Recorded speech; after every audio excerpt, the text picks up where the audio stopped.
estamos aqui do lado de fora da igreja Nossa Senhora do Carmo de Mariana, uma obra bastante significativa do período do século XVIII aqui na cidade de Mariana, pois é uma igreja que tem uma participação do Aleijadinho no projeto do frontispício, no qual ele faz uma readequação da linguagem compositiva desse espaço da construção e também que dialoga com aspectos dos estilos arquitetônicos difundidos aqui no estado de Minas Gerais. Uma composição ainda muito retilínea, dotada de uma linguagem maneirista, mas que foi atualizada numa linguagem barroca rococó dentro da condição de interpretação desses estilos feitos por Aleijadinho. A Igreja do Carmo de Mariana está inserida no que hoje é chamada Praça Minas Gerais, que foi no passado, durante o pensamento urbanístico desenvolvido aqui em Mariana, um dos principais centros da vila, que foi transformada em cidade. Então aqui a gente vê à frente a Casa de Câmara e Cadeia, a antiga Casa de Câmara e Cadeia, que hoje é a Câmara Municipal, que dá a essa praça esse caráter cívico também. E aí aqui à frente a gente vê ao centro, ali ao lado da van, o Pelourim, que era o local onde se fazia o julgamento das pessoas, que ficava em frente da Casa de Câmara e Cadeia, dentro de uma linguagem de demarcação do espaço administrativo da vila ou da cidade. E aí aqui ao lado a gente vê a Igreja de São Francisco de Assis, de uma das principais ordens religiosas do passado colonial de Mariana e de Minas Gerais, que estava junto a essa obra, que é a Casa de Câmara e Cadeia, demarcando a importância do poder religioso e do poder real na cidade de Mariana. Olá pessoal, nós estamos aqui na Igreja de Nossa Senhora do Carmo, da cidade de Mariana, uma obra bastante interessante do final do século XVIII. A gente consegue observar aqui alguns detalhes da obra nesse giro que eu estou fazendo. E nós vamos usar esse estudo de caso para poder discutir aspectos ligados à restauração e também um pouco dos aspectos ligados à história da arte e da arquitetura no Brasil. Então eu estou fazendo esse vídeo para vocês para que nós possamos mesclar um pouco desses dois conhecimentos, porque é impossível se falar em restauro sem história e ao mesmo tempo o restauro ele busca dar significância à história. Então, de certo modo, a nossa preocupação em preservar determinados bens é justamente essa questão de conseguirmos assegurar aí todo um repertório de obras que provém desses períodos históricos que a gente estuda. Então essa igreja ela tem um caráter muito marcante do ponto de vista da condição de uma história ligada ao barroco e rococó no Brasil, e também um grande evento catastrófico que aconteceu aqui levou a uma necessidade de uma grande intervenção de restauro também. Então eu vou passar com vocês brevemente a situação do aspecto interior dessa igreja, para depois a gente poder dar continuidade e aí falando especificamente sobre cada um dos temas. Tá? Vou inverter a tela para que a gente possa dar continuidade a essa gravação.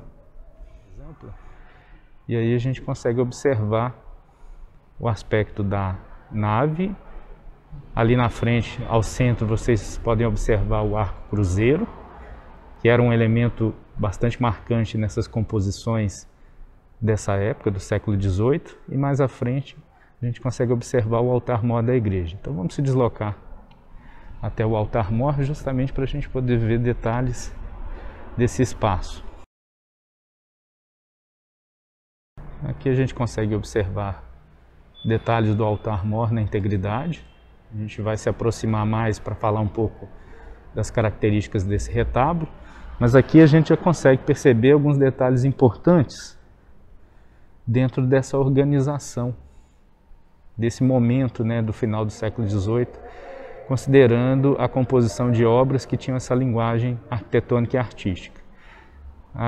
Esse retábulo foi feito pelo Aleijadinho, um grande artista do período colonial brasileiro, como vocês já sabem, e aí a gente consegue observar alguns detalhes que dão um toque de pertença dessa obra Aleijadinho. Um dos detalhes são esses 4 óculos grandes que servem de iluminação para esse espaço da Capela Mor. Esses óculos foram pensados assim, com grande abertura, para que se pudesse iluminar bastante o interior da igreja. O Aleijadinho já começa a trabalhar com uma linguagem rococó e a luz fazia um sentido muito grande nessa composição, porque os espaços tinham que ser claros e bastante iluminados, como um grande salão de festas. E essa era uma das ideias dos princípios compositivos do rococó. Então, essas intervenções do Aleijadinho dão a esse espaço uma característica um pouco diferente do restante da igreja. Tá? Vamos se aproximar um pouquinho mais aqui do retábulo para a gente poder discutir algumas características.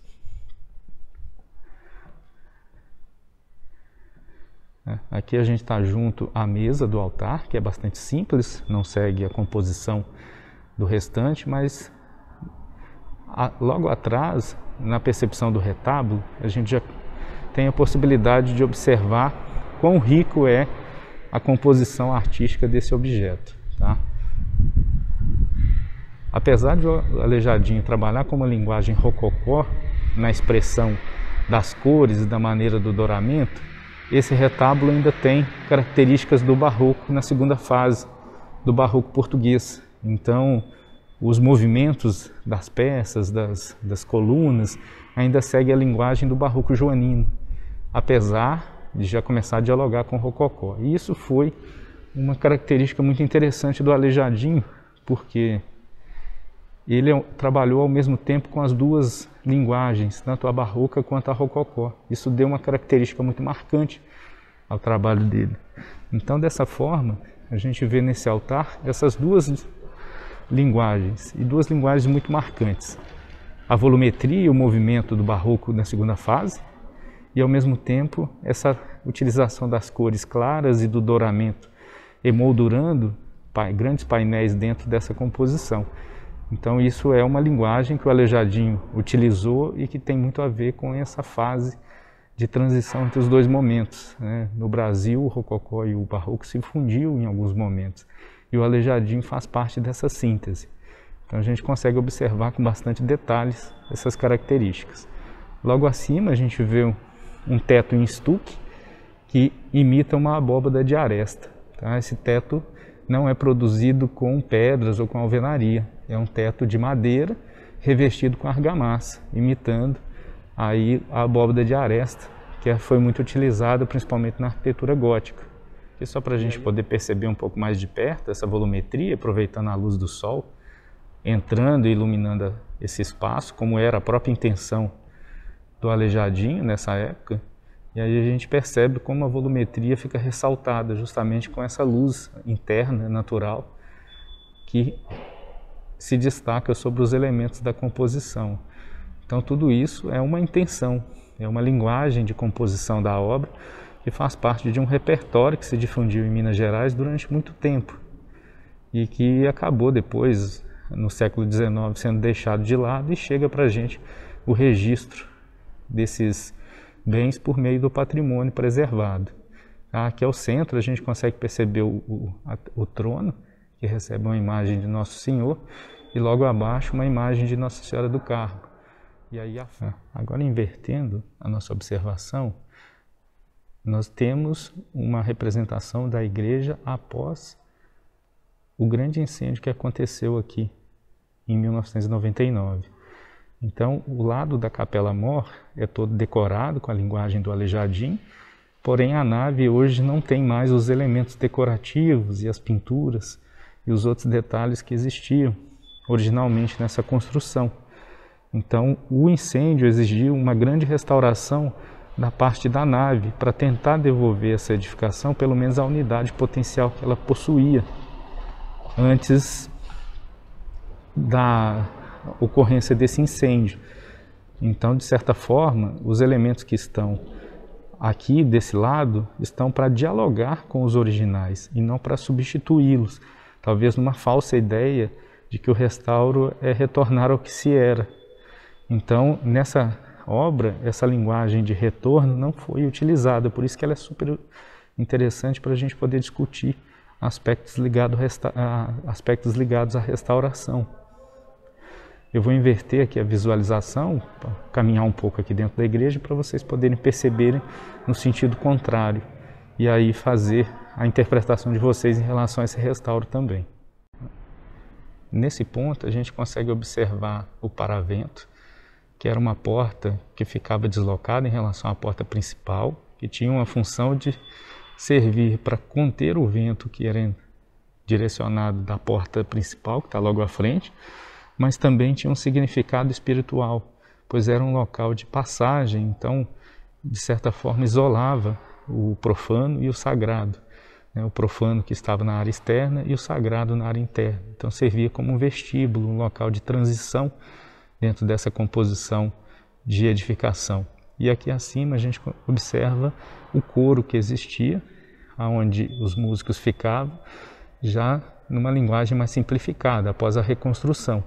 Então esses eram os primeiros elementos existentes nessas edificações. O coro, no segundo pavimento, que se acessava por portas laterais a esse vestíbulo, e se subia por uma escada e se chegava até ele, e aí aqui embaixo o paravento, que era esse elemento de transição tão importante para poder dar significância espiritual ao interior dessa edificação. Desse ponto de vista, a gente percebe um grande guarda-corpo que envolve toda uma parte da nave. Como vocês podem observar, esse guarda-corpo cria um isolamento entre essa área que estão os bancos e esses corredores que conduzem aos dois altares laterais que estão ali na frente. Isso era uma lógica de definição de hierarquia dentro desse espaço religioso, pois os homens e as mulheres ficavam em locais diferentes dentro dessa área da igreja. As mulheres ficavam normalmente sentadas aqui do lado, nesses corredores junto aos altares laterais, e os homens ficavam em pé ao centro. Então não havia bancos nessas igrejas. Se assistia às missas em pé, normalmente olhando para a celebração lá que ocorria no altar-mor, quando era uma missa de maior importância, e aí havia essa segregação aqui dentro. Havia também a celebração de missas nesses altares laterais. Os altares eram normalmente de irmandades e aí se fazia celebrações. Então é muito comum que esses locais também contenham sacrários, justamente porque havia essa celebração interna, diferente de hoje que só ocorre no altar principal. Aqui no alto, dos dois lados, existem dois púlpitos. A gente vê o púlpito aqui do lado do Evangelho, que é esse púlpito à esquerda, e ali do outro lado à direita, o púlpito do lado da Epístola. Esses dois púlpitos, eles tinham um papel de servir como um local de pregação, então se proferia a palavra de cima deles, porém somente esse aqui, o do lado do Evangelho, era utilizado para poder se realizar o sermão das missas. O púlpito do lado da Epístola, que é daquele lado direito, servia somente para definir um aspecto simétrico, para que não houvesse um desarranjo na simetria da igreja. Então aquele ali é meramente compositivo.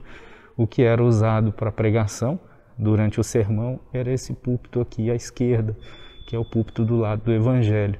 Então isso também é uma das características dessas igrejas desse período, que o sermão, a dinâmica da missa era realizada diferente.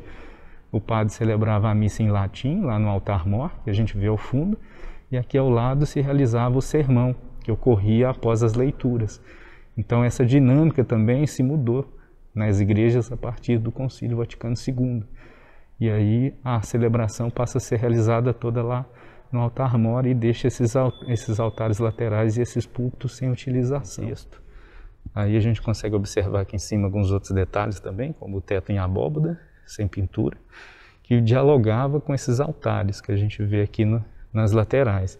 O teto tinha uma pintura de Nossa Senhora do Carmo, em composição rococó, e aí se olhava isso de certa forma integrado à composição rococó também desses altares laterais. A gente vê um painel aqui embaixo falando um pouco sobre o incêndio que ocorreu aqui na igreja em 1999 e gerou uma grande destruição no espaço interno da nave, principalmente. Aí vocês conseguem observar a fumaça aí saindo pelas pelo telhado e pelas janelas da igreja, à esquerda, e algumas fotos que foram tiradas durante e após o incêndio. E aí, depois eu mostro para vocês algumas outras imagens que dá para perceber o grande estrago que ocorreu aqui dentro. Então, diante dessa condição, desse grande estrago, foi preciso trabalhar a composição de elementos que pudessem devolver a unidade potencial da igreja. Então se fez um diálogo, a partir de muita discussão sobre como se poderia proceder nessas intervenções. Então, de certa forma, havia a necessidade de se criar esses arranjos, porque existe uma condição também de uso e de interpretação dessa igreja dentro de uma linguagem histórica, apesar do fato histórico do incêndio ter gerado um novo contexto. No dano causado com a perda dos 2 altares laterais, com o dano dos púlpitos, a base dos púlpitos também foi deteriorada. O púlpito do Evangelho se preservou, não houve danos significativos, mas o púlpito do lado da epístola teve que ser reconstruído. E aí a gente percebe um aspecto de diferenciação entre os dois lados. E ao mesmo tempo, com a composição dessa obra dentro de uma linguagem, a restauração não poderia desconsiderar esse fato. Então, houve a reconstituição volumétrica desses altares, com a utilização de uma linguagem que recordava a dos altares originais, porém sem a reprodução dos elementos decorativos na sua integralidade. A gente vai se aproximar um pouco dos detalhes agora para a gente conseguir fazer essa análise. E aí aqui dentro dessa igreja, a gente acaba observando diversos registros desse fato que aconteceu. Esse portal, por exemplo, que se repete do outro lado, não foi reconstituído na sua superfície imagética. Houve uma preservação do elemento de acordo com o que sobrou, dando um caráter de veracidade à preservação do objeto. Houve aqui um grande fato que danificou significativamente esse objeto, e esse aspecto não foi removido, porque, como eu falei com vocês, a intenção aqui não é um restauro estilístico, mas sim um restauro que desse condições de devolver o uso dessa igreja, mesmo que o uso, nesse caso, tivesse que absorver esses aspectos dos danos que ocorreram aqui em determinado momento. E vocês podem observar os detalhes decorativos, como são totalmente simplificados, não há aqui uma intenção de reprodução artística, somente uma ideia de reprodução da volumetria, para se refazer a composição dos altares e aí dotar a igreja de uma unidade potencial que foi perdida durante o incêndio. Então isso faz um diálogo com uma linguagem e uma postura a ser utilizada durante o procedimento de restauração, que é dialogar com os momentos históricos, mesmo que esse momento histórico tenha sido de uma grande perda como essa.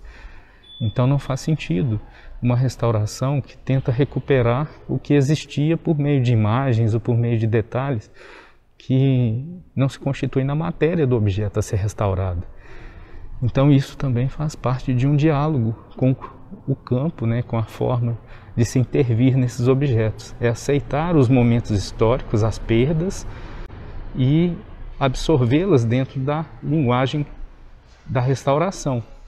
Então o arquiteto restaurador, o próprio restaurador, não tem o direito de reconstrução da obra, não é ele o artista, o artífice, não é ele aquele o mais importante, ao contrário, ele é um profissional que está ali para chancelar uma preservação. E se preserva a matéria da obra de arte, não se preserva a imagem, o aspecto, aquilo que é subjetivo. Para a gente poder perceber uns detalhes aqui do altar lateral do lado da epístola, do lado do Evangelho, que também segue a linguagem compositiva do outro altar reconstituído. Aqui à direita a gente consegue observar os aspectos do arco cruzeiro, também bastante danificado pelo incêndio, e esse diálogo está explícito aqui dentro. Então eu vejo esse restauro, apesar das críticas que recebeu, como uma ação positiva, no sentido de preservar uma autenticidade dos objetos artísticos preservados, que não foram danificados pelo incêndio, como o retábulo aqui do altar-mor que nós estamos vendo. Os aspectos intermediários de preservação entre o original e o danificado, como a gente pode perceber aqui no arco cruzeiro. Eu vou só passar ele mais detalhes para vocês poderem ter uma percepção. Então há uma decoração bastante intensa nesse elemento aqui, como a gente pode observar. E aí, de certa forma, esses danos dialogam com os objetos incluídos para devolver a unidade potencial dessa obra. Então, de certa forma, por mais que a linguagem para muitos possa incomodar, porque se trata de um restauro que não reconstitui a imagem, é uma intervenção dotada de grande legitimidade, justamente por causa dessa condição de dialogar entre os momentos dessa obra, garantindo a preservação de uma autenticidade e respeitando os momentos da obra, mesmo que esse momento tenha sido uma grande catástrofe que aconteceu aqui dentro. E aí, dentro desse aspecto que a gente tem que analisar a restauração que foi feita nesse local.